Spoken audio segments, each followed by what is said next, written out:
there are some who can just let things go relatively easily.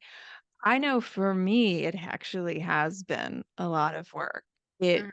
it is work to get over the really harsh realities, lowercase r, realities of this world.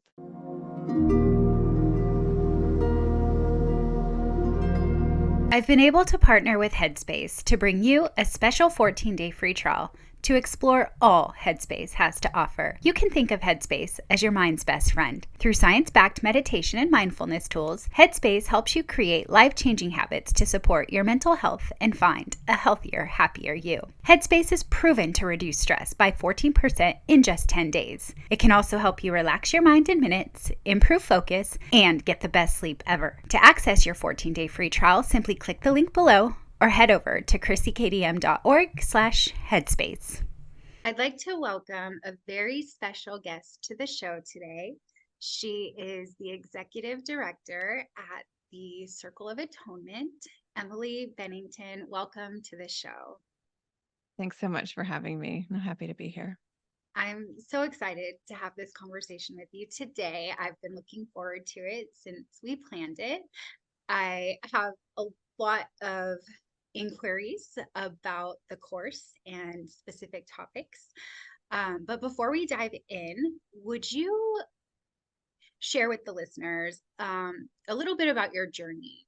How did the Course in Miracles land in your life? I found the course in 2011. So I've been a student for over 10 years now. And I grew up Christian, but I grew up with the best possible Christianity. My church was my home. I had the kind Jesus, and I just really felt like my church was an extension of my family. And I didn't have any of the I know you grew up Catholic. I didn't have any of the judgmental God, angry God, wrathful God image. It was all love. And then when I was about 25, I joined a Baptist church because my family had joined that church, and I started to bump up against messaging of not in my home church, but just in principles more broadly, othering of women and homosexuality and just really getting into theology that I couldn't stand behind. And so I left Christianity as a result of that, and I was spiritually adrift. And in the process of being spiritually adrift, I was adrift as a person. I think one of the real benefits of spirituality is that it attaches you to higher principles. And I wasn't attached to any, higher principles at that time. I wasn't thinking, "Oh, how can I deal with this with love, etc." And I just kind of sunk as a person. I was more angry than I was admitting to myself at the time. I was more frustrated. My kids were very young at this time, 6 and 5, and my sort of classic story is that one day we were going to school and I was very upset because we were late, and I was like, "Get in the car," throwing backpacks in, slamming the door, putting the car in reverse. And when I put the car in reverse, I turned around and I saw my oldest son, Christian, who was 6 at the time, and he was crying, and he wasn't in a tantrum. He was just like tears were rolling down his face, and I said, "What's wrong?" And he said, "Mommy, you make me sad." And I was like, "Wow." Because tantrums I can deal with. It's the silent kind of broken cry from a child that I found really difficult. And so I looked at his brother, and his brother was like, staring at the floor, and I just said to them, I said, "Grab my hand." And they grabbed my the tip of my fingers because their hands were so small at the time. I said, "I don't know what's wrong with me, but I promise you I'm going to fix it." And I feel like that was a cry to the universe, a cry to God, because the course came into my life very quickly after that. And I hear so often from people that they found the course and then they put it on the shelf for 20 years and then they get it back out. But for me, it was the complete opposite. When the course came into my life, I knew it was truth, and I haven't looked back since. And I feel so grateful, so relieved that I found it, because I just feel not all of the, but I feel much of the peace that it promises, and so much of that anger has been released, and I just really value the course as a path, and I will never look back. Yeah. Yeah. You mentioned that your kids were the catalyst, and I find that's true. It's true for me too. My kids were very young, and the course had come into my life similarly around the same time as you, but it was the pain in their eyes that led me to sobriety. So thank God for our kids. Yeah, They really are I know. our angels. I know. You can learn so many lessons through your kids. Yeah. Yeah. Yeah. And so now in your journey, you mentioned that you grew up, you were raised in a Christian environment, different from Catholicism. So for me, I don't even know actually what I was taught. That's the truth. I actually had an eating disorder since the age of 5. So I don't remember much, but what I do remember is that I was praying to Jesus as if Jesus was perfect and I could never achieve that. And I was always afraid to make a mistake or sin. And Mhm.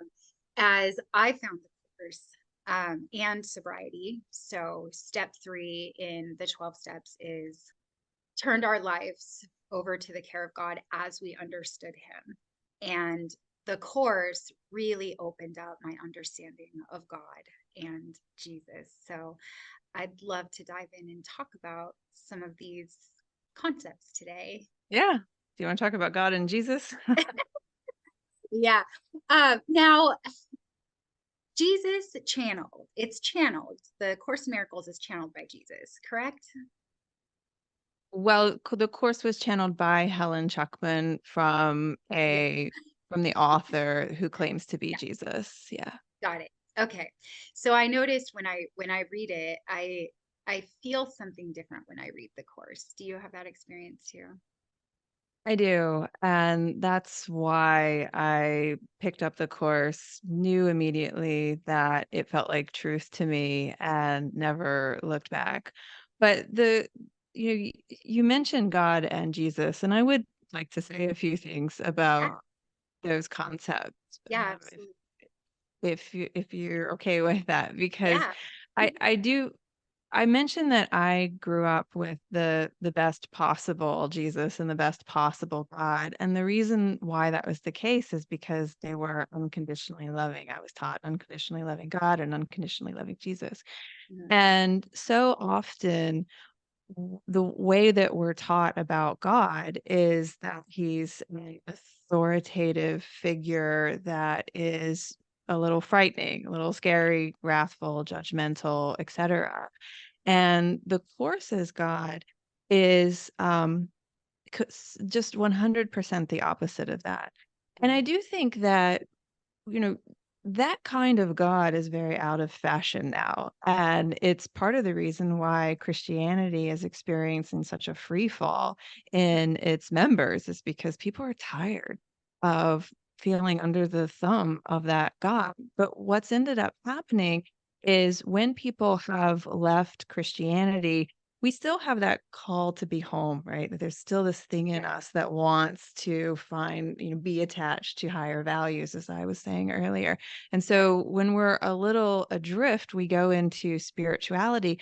But what spirituality has done is neuter God. It's not quite the right word, but I like but it though. I feel like it fits. but like made God into an energy, made God into something impersonal that you can't really like touch. God is just the energy of love. God is isness. God is just pure awareness. Mm. And what the Course is saying is that no, God is a being. God has a sense of personhood. He thinks, he wills, he loves, he doesn't want to be alone. The Course says he is the greater one, so he's above us. So there is a sense of duality there. A lot of times the Course is conflated with non-duality, but Yeah. the Course calls God the greater one. So there's already a sense of duality. Mm. And but what we have this mixed message of God, like he's wrathful on one side, but he's loving on the other. What the Course does is it just takes that wrathful God, shaves all of that off, and then takes the loving God and expands him into infinity. And that's God in the Course. You Yeah. know, he is unconditional, infinite love. Yeah. And I think that's an amazing concept of God that we can all get behind. Yeah. I love how you describe that. I know in my journey, it was that shift that you just spoke to that brought me the most comfort, that God loves me.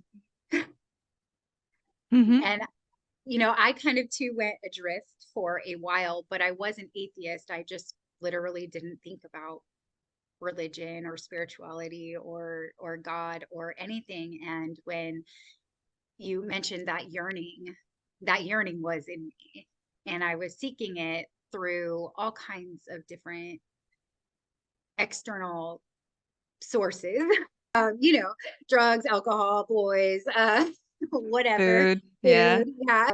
Mhm. I just, when you said that, it just really just, I felt that in my heart. So thank you for that description. And I wish everyone had a foundation of an unconditionally loving God, because I think if we got that as kids, that's the message that Jesus came to deliver 2,000 years ago. yeah, And if we had got it 2,000 years ago, how would the world be different right now? I yeah, think so much of the judgment that we feel very comfortable throwing at each other comes from, at its base, a view that God's judgmental, so it's okay for me to be. yes, God has in groups and out groups, so it's okay for me to have in groups and out groups. And so if we just had a fundamentally, foundationally different understanding and image of God, where no matter what, he's loving and yeah, nobody's out, yeah, then we would be more likely to have that in our own lives and we would have a different world as a result. yeah. I love that. Like I just keep hearing as you say that inclusion. Love is inclusive. Nobody's And out. yeah. And for me, I know the deeper I get into the Course, so it was around 2011, 2012 that I was introduced to the Course as well. So same as you. And I know that it has been fundamental in changing my mind and my perceptions and my beliefs to have a more peaceful life, to have a more peaceful experience, to open my heart more. So the big question for me right now in what you said and what we had decided to talk about is around this idea of sin. Can you describe what the Course says about sin? Well, I know that's a big question. it's a big question. Yeah, the Course does use the word sin throughout.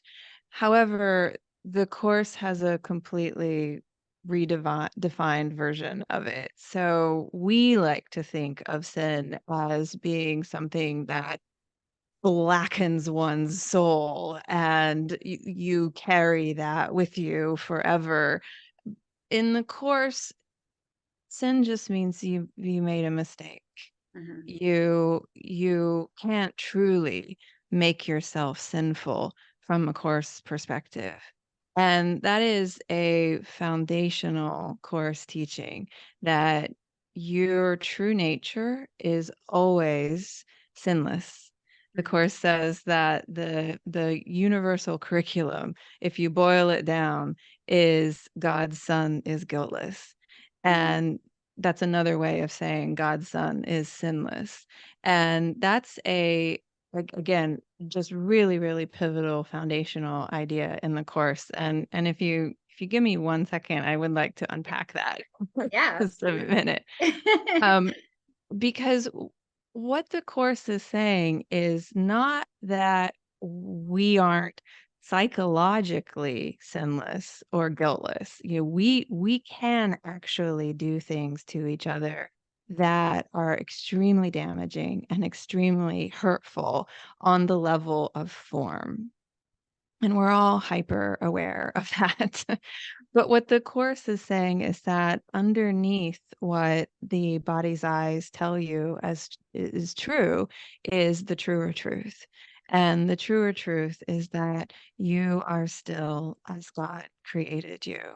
And God created you as perfectly pure, perfectly innocent, guiltless, and sinless. And that no matter what you do here on the level of form or what someone else does on the level of form, they can never touch, you can never touch that perfect, pure innocence of you in your true nature.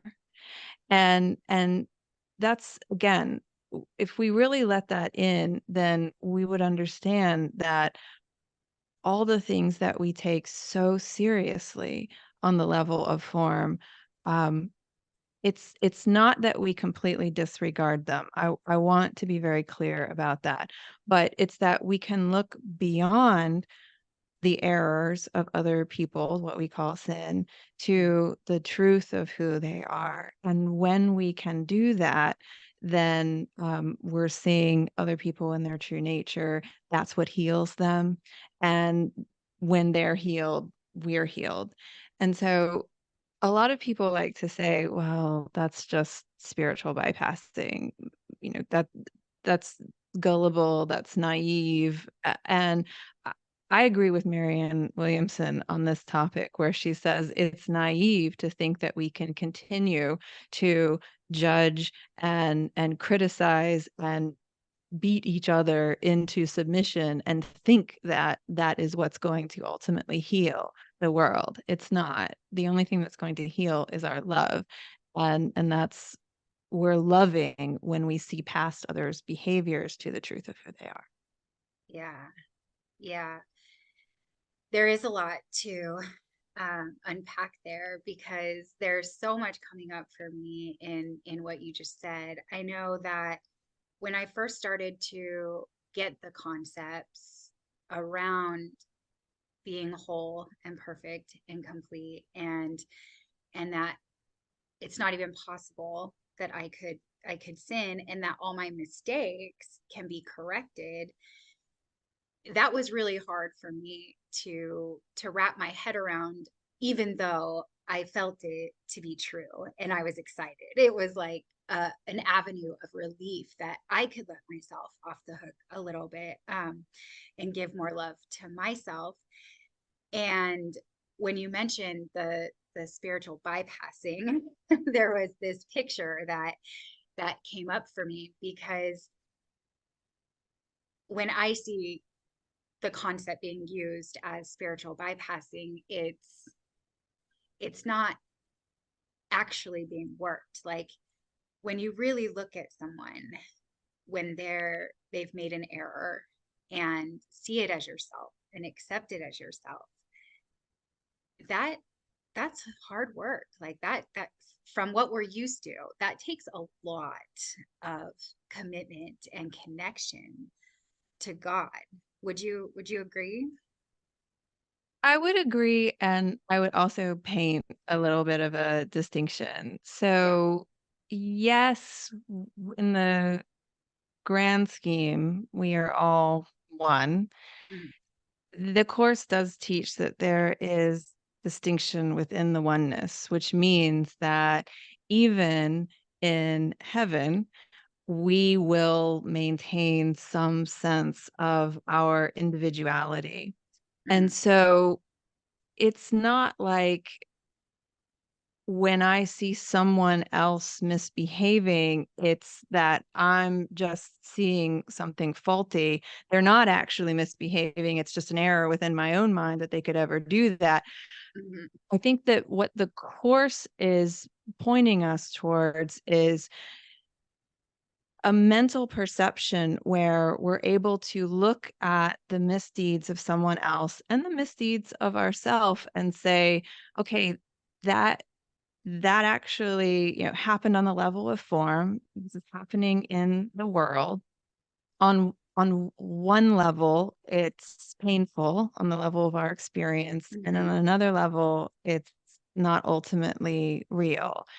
And what I would like to avoid is a very common trap of us as course students where we fall too heavily on one side or the other. So we fall too heavily on the side that says none of this is real, it's all a dream, it didn't really happen, none of these behaviors can mar the truth of who we really are. And then you get to this kind of ungrounded place where it can dip into cruelty, because you can look at real suffering in the world and think there's nothing for you to do to alleviate it. And that's not what the Course is asking us to do. This is a course in miracles. Miracles are expressions of love. We're meant to be healers in the world. We're meant to save the world. Yeah. So not looking is naive, but burying ourselves in the hurt and the pain and the anger and the trauma and the suffering that we feel is also not it. Yeah. So we either like totally bypass, or we get so stuck in it that we never pass. And the Course offers us this other way, which it calls passing by, where you see the pain and suffering, you're working to alleviate it. You're actually rolling up your sleeves and helping, but you're not so hooked into it that you're not able to transcend it. And that's really how you're going to help, because you're a presence of love in the world. And so I think that that's a important distinction to make. Yeah. Yeah. Thank you for that. That was so clear how you drew that out. And before I found the Course, I was doing landmark Oh yeah. education, and I was still in my addictions. So the landmark communication or landmark education, they teach that everything is meaningless, life is meaningless, and Oh that we my. put meaning into it. And but I forgot, I left out the part that we put meaning into it. And so I was actually, in fact, spiritual bypassing by, oh, it's okay, life is meaningless, life is meaningless. And then I Gosh. found the Course and I got sober, and I connected to the truth of who I am. And it was mostly to harm myself. That's the truth. It wasn't to harm others. It was mostly so that I could continue those behaviors that were not kind to myself. Well, we have a lot of behaviors that are not only not kind to ourselves, but are not kind to other people as Yeah. well. And I think what the Course is pointing us to is, if we can forgive other people, then that is in turn what heals ourselves. And gosh, that what you just said, I'm not familiar with Landmark. I haven't done any of their training, but the idea that this is a meaningless world kind of breaks my heart.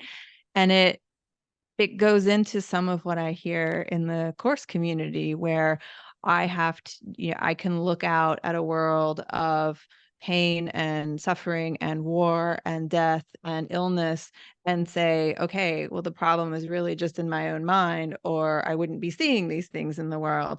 And honestly, I cannot disagree with that more. I think that what the Course is asking us to do is to be healers. It says we all have the function of being healers in this world. We heal through our love. We heal through our forgiveness, and we're meant to these bodies. The only reason why we have them is to be vehicles of love that heal other people. And as we heal other people, we heal ourselves. Yeah. Yes.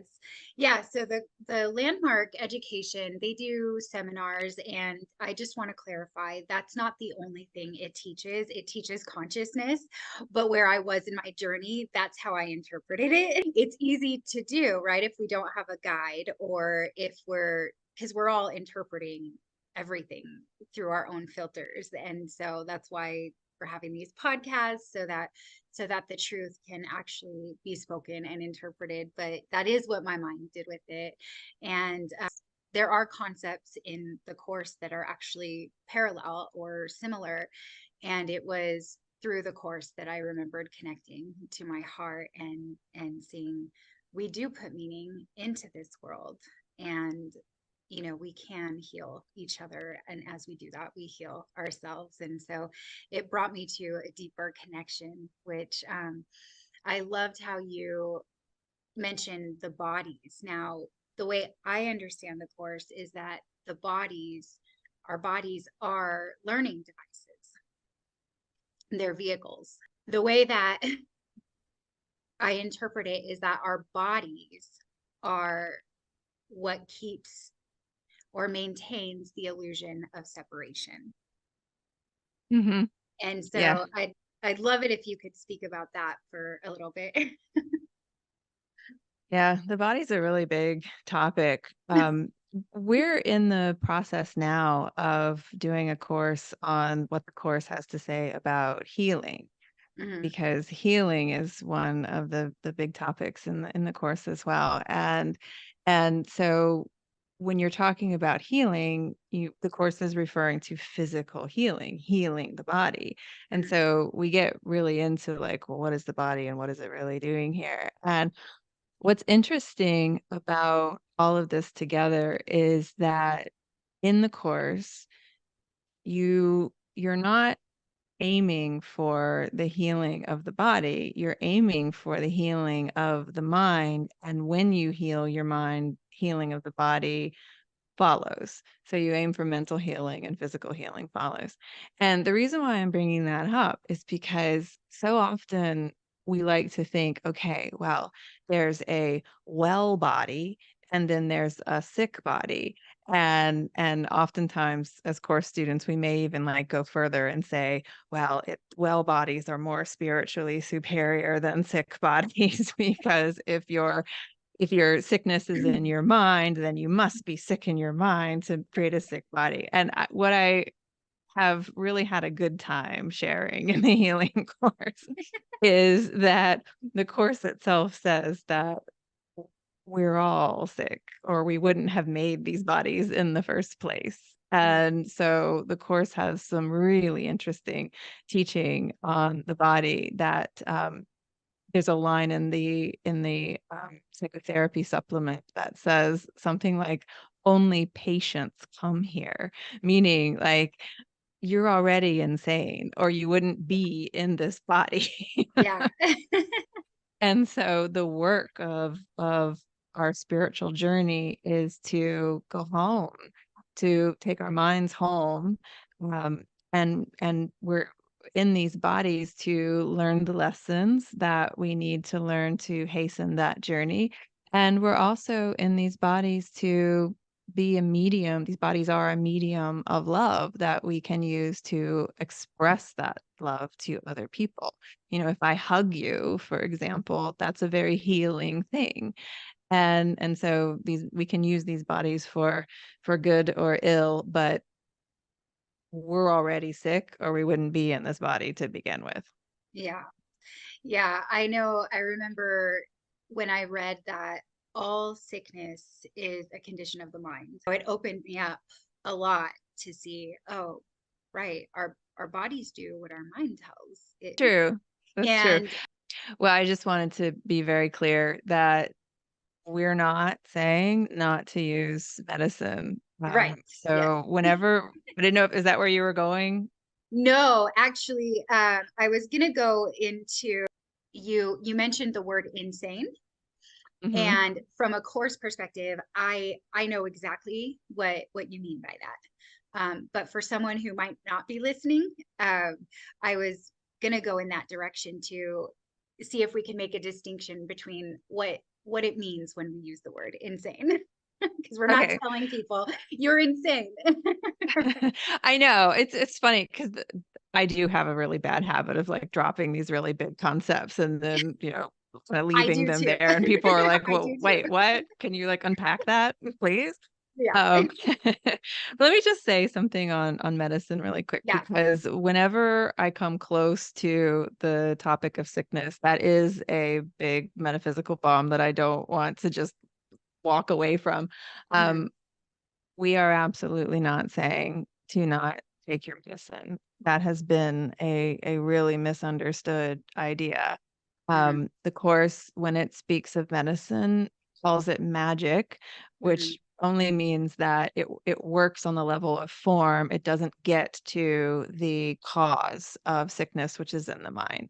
So if I have pain in my body and I take aspirin and the aspirin alleviates the pain, well, fine. It worked on the level of form. I should keep taking that medicine if I feel like I need it. I just need to, as a spiritual student, understand that what's really causing the physical sickness is at the level of the mind, which gets us to insanity. I have a group now where I'm teaching the course, and we just started with chapter 1. And as I was reviewing chapter 1 and 2, it actually mentions what you just talked about. And it says that in some cases, if we're too afraid to not take the medicine, it can actually create a worse effect for us. So I just want to thank you for clarifying that, because it is a place where I can get confused myself when I'm having an ailment.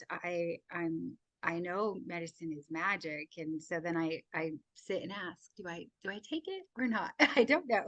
Yeah, thank you for that. I think asking is always, asking is always a good policy as far as I'm concerned. But in our healing course, we just today actually did a session where we're distinguishing course-based healing from other modalities. And in Christian Science, for example, you have something similar, because in the course, you're looking past the body, looking past the ego to the truth of who that person is. And that's love, basically. That's the basis on which you heal them, and then you heal yourself as a result. So Christian Science actually has that model as well, but without the medicine. So you're supposed to, just means my understanding that you're supposed to heal on the level of your faith alone. And I think that that's it's possible, but it's an extraordinary level of faith to have that doesn't really meet us where we are. And I think the Course's model is so beautiful. It's this, again, it's that middle way where it's like, take the medicine. It's okay. Get the treatments, do what you need to do on the level of form, but just understand that there's something deeper going on, that on the level of your mind, that's where the real healing needs to occur. The medicine quite possibly will take the symptoms away, and we need that. If we're in pain, we definitely need that. But let's just go deeper and heal the mind. Heal it at its cause, heal the mind at its root, and then the body will follow. So anyway, I feel like I got off of your question there. Sorry about that, but happy to I love having get back on track. Flow. So I don't even remember where or were we. So, well, I just want to say that I believe that, since we are mediums, that somehow whatever's coming alive in this conversation is what other people need to hear. So I just want to give us a lot of space for going in different directions. But I think where we were at before the medicine was insane thinking versus right-minded thinking or corrected thinking. So what's coming to my mind about that is there's a part in the Course where it asks, what is the second coming? And if you are coming from a traditionally Christian background, you might think that the second coming is when Jesus comes down and says, you're in, you're out, and the in people go to heaven and the out people, that kind of thing. And the Course does what it always does. It just kind of wipes away the old perception and gives you a reframe that is so beautiful you can hardly believe it. And the reframe of what is the second coming is simply a return to sanity. And from the Course perspective, what it means to return to sanity is to see only what is true as true. So the way that I like to describe the Course when people say, what is the Course in Miracles? My sort of boilerplate answer is the Course is a spiritual path in which we learn to distinguish what is real from what is unreal. What is real is what God created. God creates spirit. You and your true nature is what's real. Everything else is unreal. These bodies, our grievances, all of it. And so what we're learning to do as course students is to distinguish between what is real and what is unreal. And so the introduction to the course says the course can be summed up very simply in this way. Nothing real can be threatened. Nothing unreal exists. Herein lies the peace of God. And so when we talk about what it means to be sane, you're just looking out at the world and seeing what is real. And that's a whole new way of going through the world. In fact, the course's central teaching is forgiveness. And the course is leading us to a place that it calls vision, where we see the holiness in all things. And so the only way we're going to get to the place where we see the holiness in all things is if we forgive. So it's through forgiveness that we can learn to see with love. And that's it. That's sanity from a course perspective. Insanity is everything else. It's Right. our grievances, it's our judgments, it's our unforgiveness, it's our blame, it's our shame. That's why we have an insane world, is because we're so hooked into these insane thoughts. Yeah. Yeah, I remember something probably previously because I'm all in this book now. I'm doing the lessons, I'm teaching it now. And so I don't Oh, know that's so where I great. was. But when you said forgiveness, so in the lessons I've been doing lately, it says forgiveness and salvation are the same. Hmm. And salvation is essentially that return, right? The atonement. Could you clarify what those terms are according to the course? Yeah, so atonement is essentially the idea that all you thought separated you from God isn't real. And so I know I'm drawing all these contrasts with traditional Christianity, but in traditional Christianity, we consider sin to be real. And so there is something that is darkened about your soul. And Jesus needed to atone for that with his blood. Mhm. And it's a really dark picture, isn't it? Yes. um, so we heal our relationship with God because Jesus died. And I don't know why we ever thought that made sense. But in the course, atonement is you're already healed with God. You only think you separate from him. So your spiritual journey is just getting to that place where you understand at the deepest levels of your mind that all you thought separated you from God didn't happen. It isn't real. And so when you can recognize that, oh, okay, I'm not separate from God, then you realize, oh, okay, I'm not separate from anyone else either. And then you can love and forgive on the back of that. Yeah. You That asked was about so, forgiveness too. Go yes. ahead. I just want to say though, the way that you said that, I want to bring attention to, and I hope I can say it as eloquently as you just did, but it's not that we actually are separate. We're not separate. We just think we're separate. And the atonement is remembering that we're not. That was just Mhm. really simple and clear. And I just wanted to bring attention right into All that. that happened is we fell asleep. We just Yes. forgot, like you Yes. said. And now we're in the process of waking up, but it's unfortunate that the process of waking up takes a long time. We must really be asleep. Yeah. And the what I also felt in that was for a long time, and even now, this happens to me daily. I feel like I need to do something. I need to reach for something. I need to read this. Even sometimes I just need to read this. It's like, oh, like I don't actually have to put out any effort. Like it's not a forward moving, it's a relaxing into the truth instead of like, let me grab and give and do all this work to heal. It's like we are. For me, it just feels better. I'm trying Mhm. to think of a good word, but it just feels better. I also, just speaking of forgiveness and like the work of it, I know that there are some who can just let things go relatively easily. I know for me, it actually has been a lot of work.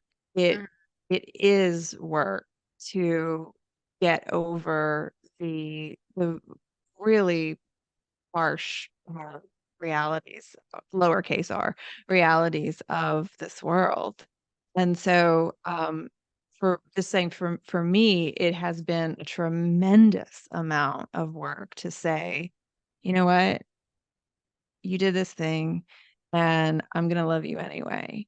And the gonna love you anyway is a lot of work from my experience. yeah. Yeah, I experience it that way too. Especially with myself and, some of the things in my past in with addiction has been really hard for me to see that through the eyes of God. Do you feel like you've gotten to that place? Yeah, so I feel like when you were saying it doesn't take a long time, but it seems like it takes a long time.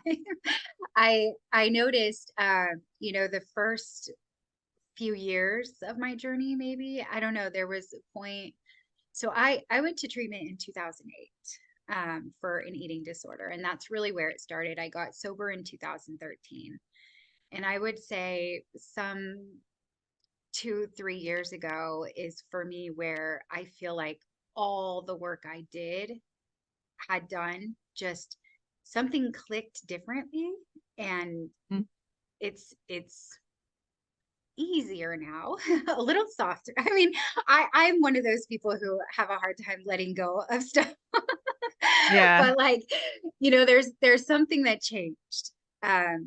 And I don't know what that is. I have theories that I healed enough or felt safe enough, or I don't really know, but for me that's how I experienced it. Like that first chunk was like swimming through mud.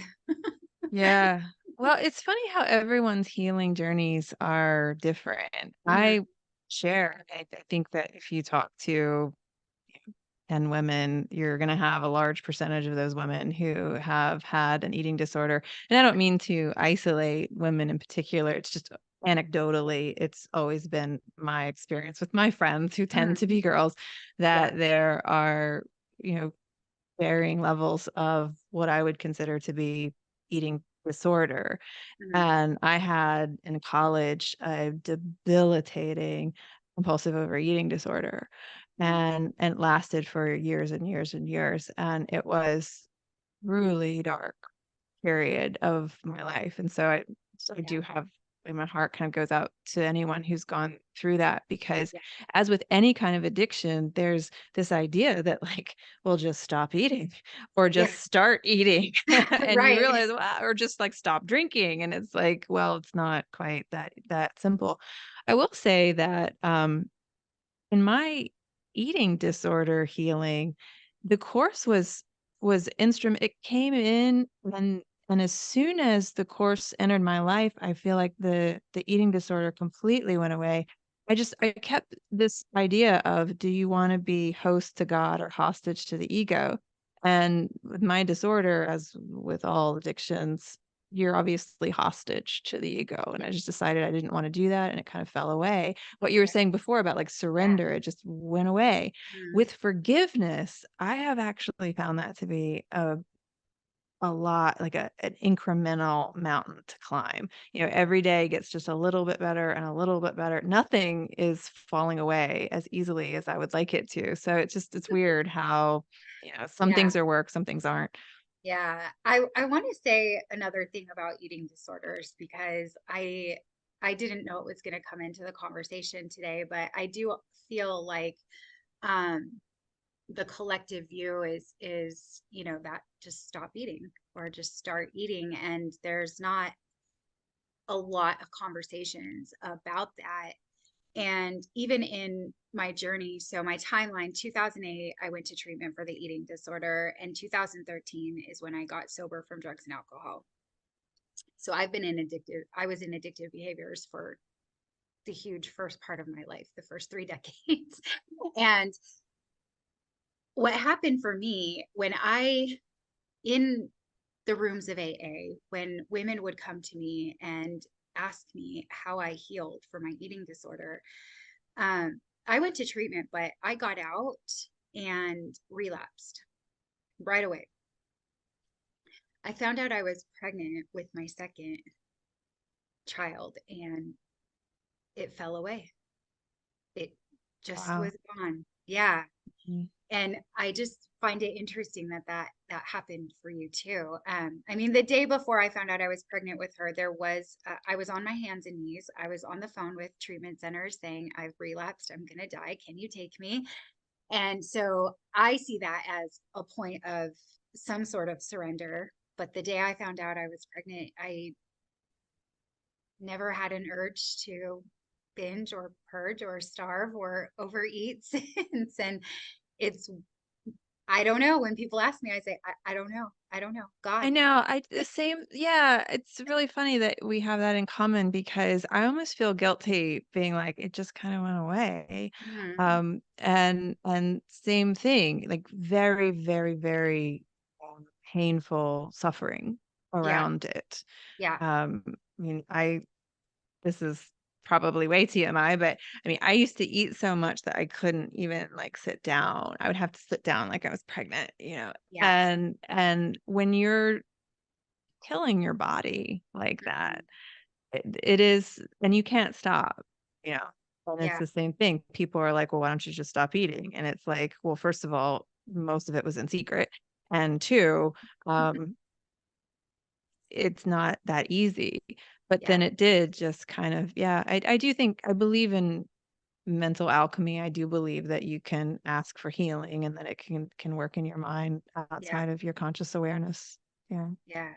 Yeah. Well, I love this, topic, and not to discount any pain or suffering. I suffered from the age of 5 to 29 with the eating disorder. And so it's hard. I often, feel like having recovered from many addictions, I feel like that was the darkest one for me, but the Yeah. others were easier.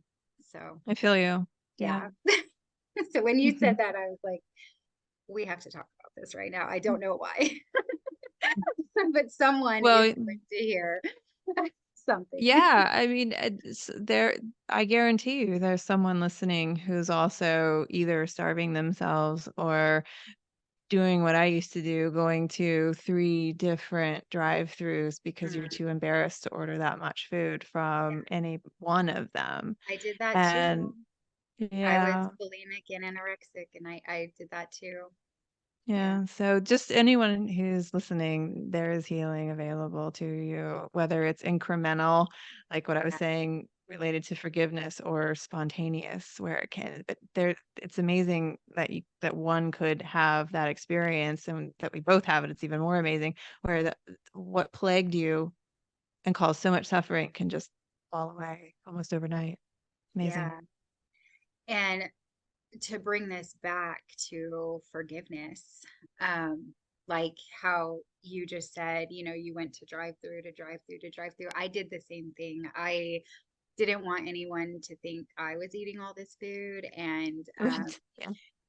I lived many years, very quiet, very inside my body, without sharing anything because I just was convinced that if someone knew what I was doing, that they would just think I was the most disgusting person on the planet.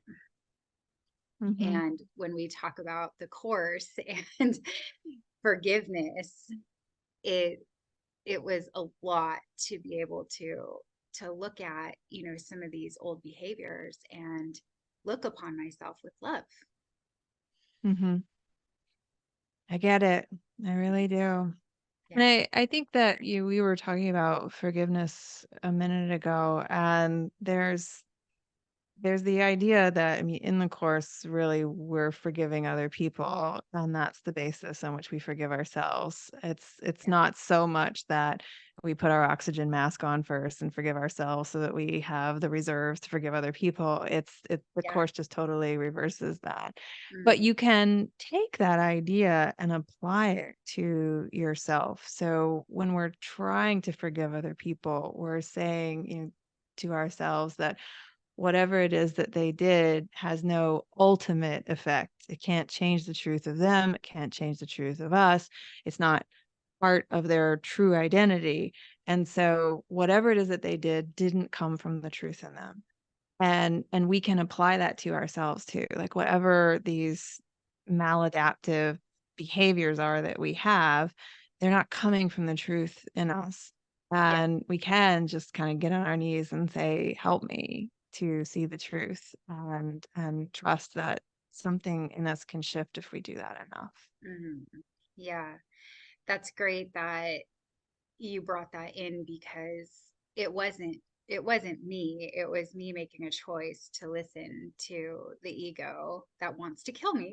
I mean, Yeah. I do think that like sometimes we're so afraid to kind of get down to, you were just saying something very similar to this. We're so afraid to get down to the real truth of who we are, afraid that others will see us as the monster underneath, right? Yeah. But from a course perspective, it's like, no, let's get down to the truth of who you are, because that is a light that the course even says heaven looks to you to give it light. That's Yeah. who you are in your true Yeah. nature. Heaven looks to you to give it light. Yeah. And so all we're doing in the practice is trying to strip off those blocks to the awareness of love's presence. So it's not like you have to change anything foundational about who you are. You just have to remove the blocks and let that come out. Yeah. And I love how the course says too that, I don't know word for word, but it's the idea that we don't have anything to hide, and that the transparency is healing, in fact, like not hiding.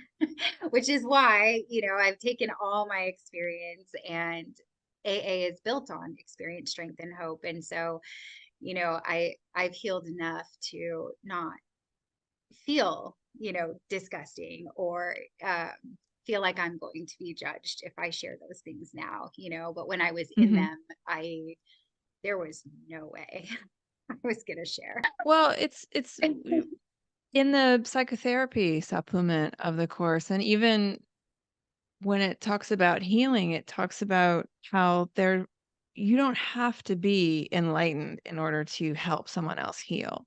Mhm. It talks about no matter where you are on your journey, Yes. there's somebody who needs you there. And so with your journey, it's like where you are right now is the perfect place for those who need you Hmm. in that space. And Hmm. then you can help them, and then they can help others. And that's how we all make it through this Yeah. place. Right. Sharing. we we have what we give. Right. Yeah. You can only have what you give. Yeah. Yes. Well, I know that we've been chatting for a while now. Yeah, it's gone by fast. Yeah. Is there anything, before I ask you the questions I always ask my guests, is there anything that you feel a desire to share with anyone who's listening today about the course, about the truth, about just anything? Um, I think what is coming to me is I'm sort of sitting in this idea of what journey are we on here in these bodies. And typically we think we're on the journey to acquire things that make the body more comfortable. So we want better house, more money, more prestige, more influence, social following, that kind of thing. Um, and we think that that's going to make us happy. And I know this feels like a little cliche to say, but I've been um, focused on this idea of, okay, well, if I'm on the spiritual journey, then my life is simply about divine love. So I'm on a journey of divine love. And what I mean by divine love is that I'm not loving anything that's specific to any person. I'm loving something that's universal in all of us. And so making it's something that sounds really beautiful, but it is incredibly hard to love anyway in the face of all that the attack that comes at us, and that's true of all of us. And so I'm just, you asked what's up for me, and that's up for me. If I'm going to make my life about the spiritual journey and not the physical journey. It's not about making my body more comfortable. It's about being a reflection of divine love in the world. Then, what does that look like, and how does that change how I see my day? How does it change how I go through my day? So that's just what I'm thinking about right now. Yeah. Thank you so much for sharing that. That's been a part of my world too lately, especially working the lessons in the workbook about our function. And Mhm. Yeah. And I'm on this trip where it's like we think that if we get the physical things worked out, then the spiritual journey will take care of itself, but it's actually the other way around. Um, so so often when we've been talking about miracles at the circle, we talk about them as ordinary expressions of love. Miracle is an expression of love to another person that has a healing effect on them, and that in turn heals you. And I'm just kind of sitting with the idea that yes, it's behavioral, yes, it's interpersonal, and yes, it invokes something higher, that there is a spiritual power to it that that I haven't really fully explored yet, but that's yeah, coming, I think, at the yeah, next sort of iteration of yeah, our teaching at the circle. yeah. Well, I think we could do a whole episode just on that because that has been the past 6 months for me after losing my job. and, Yeah. and it's Yeah. I mean, I'm so grateful for the gift that I have had the opportunity to look so deep inside and shift my priorities from having everything set physically to what Hmm. is my spiritual purpose today? How can I serve? And then And trusting that as you do that, the physical journey will yeah, take care of itself. it's really hard Yeah. to focus on. It's hard to trust. Hmm. I get So it. yeah. Well, I have a few questions that I asked all of my guests. So we'll spend the next few minutes diving into those. Great. All right. So we've probably already touched on this one given the topic of the conversation, but I'm going to ask it anyways. How would you define God? Unconditional love. Stretch to infinity. Stretch to infinity. The next question is, what would you say is the purpose of life? To learn to love I like, unconditionally. yeah, I love how simple. Okay, here's the last one. If you could take one piece of wisdom that you have now and offer it to a younger version of yourself, what would that piece of wisdom be? So I would say this. something that keeps coming back to me again and again is this idea that there are two levels in our mind. One is what I call the churn, which is just the occupation with the busyness of what's happening and who's doing, excuse me, who's said this thing or done this thing, or what's going on at work, and who likes me and who doesn't like me, and blah blah blah. And this churn is going on at all times. And then underneath that is where God speaks to us. And that's the place we're trying to get to in our meditations, right? Like we're just trying to get below the churn to this place where God is and where we can touch higher consciousness. And if I could go back and tell my younger self anything, I would say get very, very good at stillness and concentration so that you can get below this churn to where the good stuff lives. And I wish everyone would learn that. I wish we would teach this to children because adults would, it would be a different world if we could learn these lessons when we're young. So that's it. I would just say, underneath the churn, there is something way deeper, way cooler going on, and cultivate that as early as you possibly can. Yes, I love that. And it is a practice getting there too. So thank you. Amen. Well, how do people get in touch with you if they want to find you and the programs with the Circle of Atonement? Yeah, so there's a couple ways to keep up with us. Our website is circleofa.org, and we also have a free community at community.circleofa.org. And in that community, we do free prayer meditation gatherings on Mondays. We do free podcast recordings on Thursdays. Our podcast is called Exploring A Course in Miracles. And we have free Sunday gatherings every second and fourth Sundays. So all kinds of free programming available at community.circleofa.org. And also we publish the complete and annotated edition of A Course in Miracles at the Circle. It's called the Purple Book. People informally call it the Purple Book. And it has 45,000 words of restored text from Helen Schuckman's original notebooks. It has footnotes throughout that help clarify difficult passages, and it has cameo essays in the back that contain stories from the lives of Helen Schuckman and Bill Thetford, the scribes of the Course, and how they applied the personal guidance. And they're just fascinating peeks into into the teachings and how they applied them themselves. That's amazing. I'll definitely get those links from you and I'll post them in the description of this video. So thank you so much, Emily, for spending the time with me today and for sharing your wisdom and your heart with the world. Thank you so much. Thanks for having me. I really enjoyed it.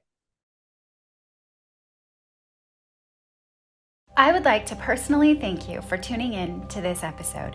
If you haven't already, please be sure to like this episode, subscribe to my channel, and turn on notifications so that you never miss a beat. And if you really resonated with this content, please share it with all of your friends so that collectively we can expand our consciousness. Have a very blessed week.